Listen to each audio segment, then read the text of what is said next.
రైతు వ్యతిరేక Revanth సర్కారుపై Jung siren మోగించేందుకు BRS సిద్ధమైంది. నల్లగొండ వేదికగా కాంగ్రెస్ మోసాలను నిగ్గదీసి అడిగేందుకు కదం తొక్కుతోంది. ఇక ఇదే అంశానికి సంబంధించిన పూర్తి డీటెయిల్స్ మా ప్రతినిధి లివిల్ అడిగి తెలుసుకుందాం. లివిల్ చెప్పండి, ఈ మహాధర్నాలో బీఆర్ఎస్ వర్కింగ్ ప్రెసిడెంట్ కేటీఆర్ ఎప్పుడు పాల్గొననున్నారు? అప్డేట్స్ ఏంటి లివిల్?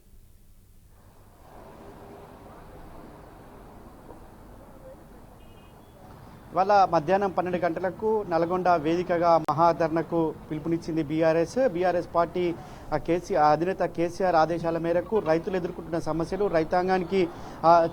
రైతాంగంపై చూపిస్తున్న ప్రభుత్వ వివక్షను ఇవాళ ఈ రైతు వేదిక ద్వారా, ఈ రైతు మహాధర్న ద్వారా ఎండగట్టనుంది. రైతు ధర్నా ఏదైతే ఉందో దీనికి బీఆర్ఎస్ వర్కింగ్ ప్రెసిడెంట్ కేటీఆర్ హాజరవుతారు. ఏదైతే గత కొద్ది రోజులుగా ఆ రైతాంగం అంటే దాదాపు 14 నెలలు కావస్తుంది కాంగ్రెస్ ప్రభుత్వం వచ్చిన నుంచి కూడా వ్యవసాయం అంతా పూర్తిగా దండుగా తయారైంది. నాడు 10 సంవత్సరాలు వ్యవసాయం పండుగలా కొనసాగితే ఇవాళ వ్యవసాయం అంతా దండుగలా కొనసాగుతుంది. ఇవాళ రైతుల ఆత్మహత్యలు పెరిగిపోయినాయి. దాదాపు 420 పైచిలకు రైతాంగం ఆత్మహత్య చేసుకుంది. ఇవాళ రైతాంగం ఆత్మహత్యలు చేసుకున్న నేపథ్యంలో ఒకవైపు రైతు అధ్యయన కమిటీ అని చెప్పేసి బీఆర్ఎస్ అధినేత కేసీఆర్ ఆదేశాల మేరకు కేటీఆర్ ఇప్పటికే నిరంజన్ రెడ్డి ఆధ్వర్యంలో రైతు అధ్యయన కమిటీ ఏర్పాటు చేశారు. వారు ఇప్పటికే ఉమ్మడి నల్గొండ జిల్లా, అటు ఉమ్మడి ఆదిలాబాద్, ఉమ్మడి నిజామాబాద్ జిల్లాలో పర్యటించారు. ఆయా రైతులు ఎదుర్కొంటున్న సమస్యలను ఇప్పటికే అక్కడ తీసుకున్నారు. ఇవాళ ఈ రైతు మహాధర్న కూడా మరొకసారి రైతాంగానికి అండగా ఉండేందుకు, రైతులు ఆత్మస్థైర్యాన్ని కోల్పోకుండా ఉండేందుకు ఈ ధర్నా రైతాంగానికి ఒక భరోసానిస్తుంది. బీఆర్ఎస్ వర్కింగ్ కేటీఆర్ రైతులను ఉద్దేశించి ఇక్కడ ప్రసంగించనున్నారు. గత 14 నెలల కాలంలో వాళ్ళ ఏ ఒక్క రైతుకు కూడా వారు చేస్తారన్న హామీ అమలు చేయలేకపోయారు. ఏ ఒక్క హామీ కూడా ఇవాళ రైతాంగానికి ఇవ్వలేకపోయారు అనేది మనకు ప్రధానంగా అర్థం చేసుకోవచ్చు. రైతు రుణమాఫీ చేస్తారని చెప్పారు. రైతు రుణమాఫీ వాళ్ళ పూర్తి స్థాయిలో కాలేదు. వాళ్ళ రైతు భరోసా ఉంది, రైతు భరోసా అని చెప్పారు.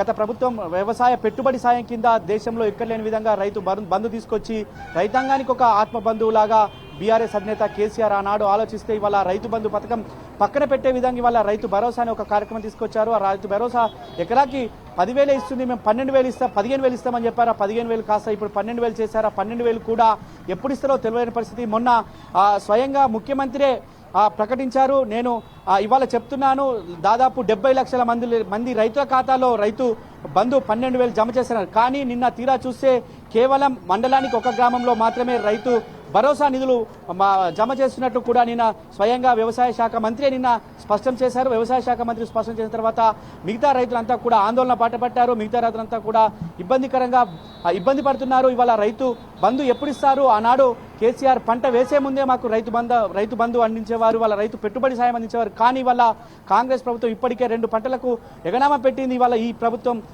ఇప్పుడు కూడా ఎవరికి ఇస్తారనేది కూడా చెప్పలేకపోతున్నారని చెప్పేసి కూడా వారంతా ఆవేదన వ్యక్తం చేస్తున్నారు. ఈ నేపథ్యంలోనే రైతాంగానికి ఒక భరోసానిచ్చే విధంగా, రైతాంగానికి ఒక అండగా ఉండే విధంగా, రైతు ఆత్మహత్యలు కాకుండా వారి కుటుంబ సభ్యులకు వారికి ఒక భరోసానిచ్చి ఖచ్చితంగా ఇవాళ ప్రభుత్వం ఏదైతే ఇస్తానని చెప్పిన హామీలన్నీ కూడా అమలు చేసే వరకు కూడా పోరాటం చేస్తామని చెప్పి వారికి ఒక మద్దతు ఇచ్చే విధంగా కూడా ఇవాళ బీఆర్ఎస్ వర్కింగ్ ప్రెసిడెంట్ కేటీఆర్ ఆధ్వర్యంలో ఈ మహాధర్నా కొనసాగనుంది. అయితే ఈ నెల 18నే ఈ మహాధర్నా నిర్వహించాల్సింది. కానీ అనివార్య కారణాల వల్ల, ఇక్కడున్న ప్రభుత్వ పెద్దల ఒత్తిడి వల్ల ఈ రైతు మహాధర్నా వాయిదా వేయాల్సి వచ్చింది. అనేక సందర్భాల్లో అడుగడుగునా ఈ రైతు మహాధర్నను అడ్డుకునే ప్రయత్నం చేసింది. కానీ చివరికి రాష్ట్ర అత్యున్నత న్యాయస్థానం హైకోర్టుకు వెళ్లి అనుమతులు తీసుకొచ్చారు. అనుమతుల నేపథ్యంలో ఇవాళ ఉదయం 11 గంటల నుంచి మధ్యాహ్నం 2 గంటల వరకు కూడా ఈ రైతు మహాధర్నా పిలుపునిచ్చారు. దీనికి ఇప్పటికే దాదాపు ఉమ్మడి నల్గొండ జిల్లా వ్యాప్తంగా కూడా పెద్ద ఎత్తున రైతులంతా పాల్గొనేందుకు చౌటుప్పల్ కావచ్చు, ఇటు నరకల్ కావచ్చు, ఇటు చిట్యాలు కావచ్చు, అన్ని రహదారులు అన్ని కూడా వల్ల నల్గొండ వైపే వస్తున్నాయి. మాకు కేటీఆర్ ఎలాంటి భరోసా ఇస్తారు? మేము వాళ్ళ మా కష్టాలు తెలుసుకునేందుకు బీఆర్ఎస్ పార్టీ మాకు అండగా వస్తుంది, ఖచ్చితంగా మేమందరం పోతాం. వాళ్ళ ఇక్కడ కాంగ్రెస్ ప్రభుత్వం మోసపూరిత కుట్రలు మరొకసారి బట్టబయలు చేస్తామని చెప్పేసి కూడా వాళ్ళ రైతులను చెప్తున్నారు. బోనస్ అంతా కూడా బోగస్ అయిపోయింది. వాళ్ళ రైతుకి ఇచ్చిన ఏ ఒక్క హామీ అమలు చేయలేదు. గతంలో బీఆర్ఎస్ సర్కార్ ఉన్నప్పుడు కాళేశ్వరం నీళ్లు తీసుకొచ్చి తుంగతుర్తి నియోజకవర్గానికి, ఇటు ఆర్లేరు నియోజకవర్గానికి నీళ్లు అందించి ఒక వ్యవసాయం ఒక దండుగలా చేశారు. పచ్చని పొలాలతో మేము పంటలు పండించుకున్నాం. కానీ వాళ్ళ కాళేశ్వరం జలాలను అడుగంటించారు ఈ కాంగ్రెస్ ప్రభుత్వం పెద్దలని చెప్పేసి కూడా మండిపడుతున్నారు. ఈ నేపథ్యంలోనే రైతు మహాధర్నలో పెద్ద ఎత్తున పాల్గొనడానికి ఉమ్మడి జిల్లా వ్యాప్తంగా కూడా రైతులంతా కదం తొక్కారు. ఎక్కడైతే క్లాక్ టవర్ సర్కిల్లో ఏర్పాటు చేసిన ఈ రైతు మహాధర్నా పెద్ద ఎత్తున కూడా విజయవంతం చేస్తామని చెప్తున్నారు. ఇవాళ ఆత్మహత్యల తెలంగాణ కాదు, మరొక్కసారి ఆత్మ ధైర్యంతో ముందుకెళ్లాలని చెప్పేసి బీఆర్ఎస్ వర్కింగ్ స్పీకర్ మీద కేటీఆర్ ఇక్కడ పిలుపునిచ్చే అవకాశం ఉంది. ఇప్పటికే వారికి అధ్యయన కమిటీ వేశారు. ఆ కమిటీ కూడా ఇప్పటికే రైతులకు ఒక భరోసానిస్తుంది, వారికి ఒక ఆత్మస్థైర్యాన్ని నింపుతుంది. ఎవరైతే రైతులు ఆత్మహత్య చేసుకుంటారో మీరు చేసుకోకండి, మీకు అండగా ఉంటాం, మీకు ఇచ్చిన హామీలు అమలు చేసే వరకు మీకు వెంటుండి మీ ప్రభుత్వంపై ఒత్తిడి తీసుకొస్తామని డిమాండ్ చేస్తుంది. వారికి ఖచ్చితంగా ప్రభుత్వం తరపున